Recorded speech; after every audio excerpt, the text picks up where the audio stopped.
Hello my loves and welcome back to my channel. Today we're gonna watch some creepy videos. Please make sure to hit the subscribe button so we can get to 1K. That would make me really happy, guys. By the way, this is Top 5. Para Evident. This clip was sent in to us by Para Evident, a paranormal research team from Arkansas who we've featured before. Good. We like them as their pledge is to never put up anything fake. All the footage they capture they believe to be genuine. What is that? Oh hell no, this not about to happen whenever. Okay, let me just see if it's my phone. It's not my phone. Oh, okay. This time the team were investigating team member Robert's apartment, which is located in the historic part of Rogers, Arkansas. Somebody's apartment. Alright. Robert has been experiencing some unusual things happening in his home ever since the team investigated the Montagny Hotel, an abandoned building in Arkansas reputed to have links to satanic rituals. Oh. During that exploration, the team believed they caught a shadow figure in the window of the ruined structure. So first we'll take a look at that footage. Honey, no, Dear Darla, this is the story of a young woman who went missing. Oh, I don't see it. You can't see it. It's been said that she stares out the window at people who come out to the old room. I'm just gonna edit this scene because I haven't seen it. Over a year ago. The ones following are of our night. But where is it? Hotel. I don't see it. See what I see? No. Okay, this is I'm either blind or oh, now I see it. Oh, it looks like a person. That's a person 100%. Yeah, honey, that looks like a hoodie. All right. After witnessing that presence, Robert went home and experienced a series of unexplained events and believed that something from the hotel may have manifested in his home. I don't know. It looks the like first a incident person in a hoodie. occurred when he was standing in the bathroom and a horrifying hand with claw-like nails came out of the darkness and tried to grab him. Robert jumped back and whatever it was disappeared. On another occasion, he was laying in bed trying to sleep when he saw what looked like a black figure just standing over him in his room. Oh yeah, with a hoodie on. Out of fear, he covered his head with the blankets and then felt like someone sat down next to him on the bed. He quickly pulled the covers back, but nothing was there. Other strange things have occurred, including lights flickering and electronics shutting off out of nowhere. Robert. Alright, let's just get this right. So if you see a figure, let's say that somebody broke into your house, and instead of punching something, you say, you know what, let me just cover up. You feel the weight of something sitting on your bed, and then you just pull off the covers and you're like, oh, who is he? Come on, if it would have been a person, come on. Like, I know that paranormal encounters are scary, but you know what's scarier? People. Robert got so freaked out, he decided to call the team in to investigate. And this is what they captured. Take a look. Yeah, they stopped, baby. Yeah, they stopped, baby. Did you see that there was definitely something? The team have no idea who or what that was, but are convinced it's linked to the Montagny Hotel investigation and the strange activity Robert is experiencing in his apartment. It literally looks like a person running. If you want to check out the Para Evident channel, the link is in the description of this video. You better get a Bible, you better get some holy water, you better get some sage. Gamekeeper Ghost in Woods. This next experience was sent in by Michael. When Michael was around 11 years old, he and his mother's ex-partner, who we'll call X, went to collect some firewood for his mum's aunt in a wooded area near Rousham in Oxfordshire, England. It was around 4 PM in winter time, so it was beginning to get a bit dusky. They arrive in a van and start loading up the wood. When they finish, they decide to have a little wander, and they walk along a trail that a local farmer has cut through the trees. As they venture deeper into the woods, Michael glances around and sees a man standing ahead of them, pointing a rifle at something. Slightly alarmed, Michael calls to the man, but there is no response from him. Michael looks back at X and asks him if he could see the man, and he nodded. Michael continued walking until he was just a few feet to the right of the man, and he continued to call out but got no answer. The man appeared almost statue-like, and greyish in colour. There was no movement from him at all, just a blank expression on his face and a piercing stare. When he glanced back at X, he noticed the colour had drained from his face, and he had a look of panic in his eyes. At that moment, X freaked out and started to sprint away. Michael called him to stop, but he kept on running. When the two calmed down, they cautiously walked back to where they first saw the figure, but he was gone. He had vanished without a trace. It's worth pointing out that if he had walked or run away from the scene, Michael and X would have heard him, as every dead twig and leaf crunching underfoot echoed around those woods. As the two walked back to the van, X grabbed Michael and told him not to mention what had happened to anyone. Michael did as he was told, but the incident stayed with him. Not long after, X and his mum split up. Then about 20 years later, Michael bumped into X and they began talking about what happened that day. Both men recalled the same thing, so Michael knew it wasn't just a childhood imagination. Michael has a clear memory of the man, who was around 50 to 60 years old with a curly mustache, dressed in some sort of old uniform. After doing some research, Michael found out that the area is reputed to be haunted by the apparition of an old gamekeeper who is said to still patrol the woods and countryside, carrying his shotgun, apparently not realizing he is long dead. Could it have been the ghost of the gamekeeper that Michael witnessed as a child? What do you think? I was hoping to see a video because since these are encounters, apparently this one was a narrated one, and that's just fine. But I need to say that I would not go anywhere near close to somebody that actually has a gun. If they're like thinking about their life and they're not in the moment, and they can shoot you and you can die. Bogdan.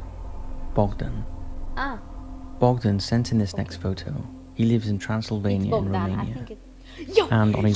Yo, what did I say? It's Romania. Yeah, honey, it's Bogdan. Oh my god, I knew it. Like when I read the name, I was like, if this motherfucker in Romanian, I don't know what the fuck he is. And on a visit to the notorious Hoia Baciu forest. I knew it. I just knew it that it was the Hoia Baciu forest because I've always wanted to go there, and I promise to myself I'm gonna visit that forest because I want to visit it so bad. He thinks he captured something lurking behind a tree. Now, we have featured Hoia Baciu forest before, as it's been labelled the world's most haunted forest. The forest covers thousands of acres and is often referred to as the Bermuda Triangle of Romania. The paranormal activity and events that have taken place there are plentiful, ranging from ghost sightings, unexplained apparitions, faces appearing in photographs, and even UFO encounters. And over the years, legends of the forest have been passed through the generations, making by the way, have y'all seen the way the trees grow in that area? I'm gonna link up a photo somewhere over here, so you need to see. It is creepy as hell. Fearful of entering the area. What puts this forest on another level is that it's not just visitors who seem to be affected by whatever is going on there. The vegetation often grows with strange unexplained appearances, and there is even an almost perfect circle deep in the woods, where vegetation simply will not grow at all. The soil has been analysed, and there is no reason why this could be happening, and many believe this circle, deep in the forest, is home to the paranormal forces that haunt the place. So it has quite a reputation. On Friday the 20th of August 2021, some of Bogdan's friends were visiting him and wanted to see the forest, so they went there that afternoon. Bogdan had visited the forest before, but had never had any creepy encounters or witnessed paranormal events, except for the feeling of being watched. The friends ended up deep into the forest, with the purpose of getting to the round meadow, which is the weird part of the forest where trees do not grow. On the way there, and the way back, they took photographs and videos of the trees, joking around that they may capture something. The next morning, Bogdan decided to post some scenery pictures to his Instagram and wanted to include one from the forest, but when he looked through the photos, he noticed an unusual form that didn't look like a tree trunk. When he zoomed in, he got creeped out by something that looked very much like a human, only that its head and arms seemed to be transparent. Bogdan has not edited anything in the photo except for adding the red mark. Now, has he actually captured something, or is this a case of pareidolia? What do you think? I don't know. Jessica. Jessica has been plagued by paranormal activity in her home ever since her daughter was born 7 years ago. Here is her account of what has been happening. When Jessica brought her new baby home from the hospital, her and her partner started noticing small occurrences around their apartment, such as lights going on and off, things moving, and shadows on walls when no one was there. At first they chalked it up to sleep deprivation with a newborn. However, things got weirder when one night Jessica was up around 2 a.m. rocking her daughter, and she watched a loaf of bread fly off the top of the microwave onto the middle of the floor in the kitchen. A few days later, Jessica awakened around the same time, only to find her fiancé was there too, and the same thing had happened. Bread flew off the microwave and hit the floor. Having him witness the same thing proves she was not going crazy. From then on, things got weirder. When Jessica and her fiancé first moved into the apartment before their daughter was born, one of the electric burners on the stove didn't work, but they never called to get it fixed because they never used it. Yeah. However, after they brought the baby home, one night it randomly started working again and turned itself on to medium. They also started having brand new light bulbs just pop and stop working. But why? Jessica said she never felt threatened, but thought that whatever it was just wanted to make its presence known. The family thought moving would stop the activity, but when they moved, it moved with them. About a year later, they moved again to a house a close friend had been living in without incident, but all the same occurrences happened. What is up with And this even white things light? like light Come switches on. themselves would stop working or refuse to work for days and then start working again, a problem the owner swore had never happened before. Next, the family moved to Phoenix, Arizona, a completely different state, but yet again all the same things happened. At this new house, a wall plug exploded and almost caught the house on fire, and a large mounted mirror in the bathroom fell from the wall. After 2 years, Better they call a moved priest, again better call to a where they priest, live better today, call a and the activity priest. continues. Fans will come on and off, dogs will bark at nothing, balloons float around oddly, and lights flicker in weird ways. In this house, Jessica managed to capture one of the incidents on video. At the time, their aircon was broken, so they had fans going in the house. Take note of the way the fan is facing when the door starts to move by itself.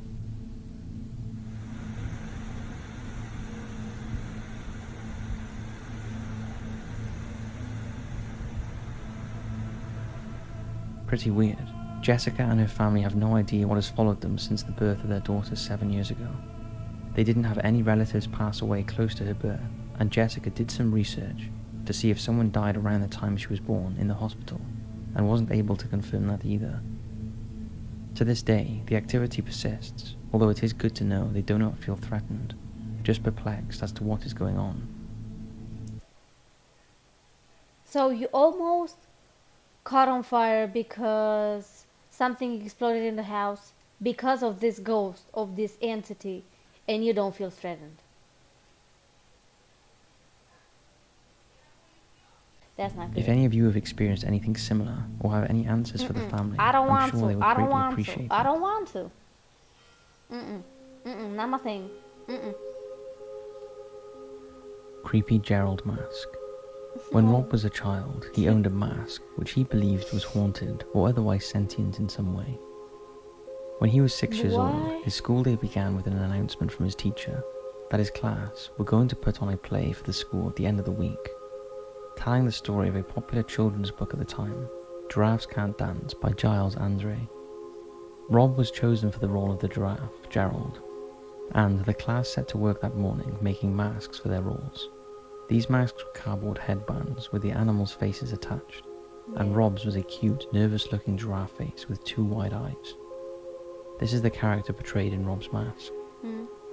Rob loved the mask, and after the play he took it home with him and proudly displayed it on a shelf in his bedroom. That was when the mask began acting oddly. Whenever Rob was in his room, the mask would stare at him. It would actually turn on the shelf to face him and stare, and although Rob never witnessed the mask actually moving, at times he would start in the doorway looking at the mask, then take his eyes off it and cross the room, only to look back and see it again, having physically rotated to face him. The staring could have easily been chalked up to a small child's wild imagination. That wasn't until Rob experienced an event so vivid that he knew for certain he didn't imagine it. One day, Rob crossed the landing from his bedroom to the bathroom, leaving his bedroom door open. The shelf with Gerald on was perpendicular to the door, so if the doorway faced north, the shelf faced west. As he turned to close the bathroom door, there was Gerald. The mask had actually fallen askew on the shelf, snagging on an item so it wouldn't fall, and was looking right at him. Not long after, the house would undergo renovations, and Rob moved bedrooms to the larger room next door. During the moving process, Rob asked his parents to put a few things in the attic, the hatch for which was in his new bedroom. Gerald the mask was one of these things. Years later, Rob was asked to go up into the attic to fetch the Christmas tree. He'd forgotten all about Gerald, so he went up without a care. However, he got the shock of his life when he turned on the attic light, and there was Gerald sitting on top of a pile of boxes, staring at him once again. That was the last time Rob saw Gerald, and since then he moved 3 times and believes Gerald has got lost in the process. Rob is a grown man now, but often wonders about Gerald. He is a skeptic, but cannot dismiss what happened. All he hopes is that he never encounters Gerald again. Now, we'd love to hear if any of you have had... Wow, that was just extremely wild, because to have a mask that you've actually designed, I mean, it wasn't really touched by anybody. Also, you know, ghosts don't really do this. It's usually the poltergeists or the demons that actually attach themselves to people or objects. So I'm just glad that it only watched him and nothing else. But the fact that even though they put Gerald in boxes, and then when he went up to the attic to fetch those boxes, Gerald was on top like, yo, what's up? I haven't seen you in a while, man. I could have opened the door, but hey, if you can help me. If you've enjoyed this video, please give it a big thumbs up, comment down below, and subscribe so you can be a part of our family. And also share this video so you can reach more people. And I will see you in the future, my loves. Bye bye. In the future, like on the next upload. Wow, am I dramatic or not?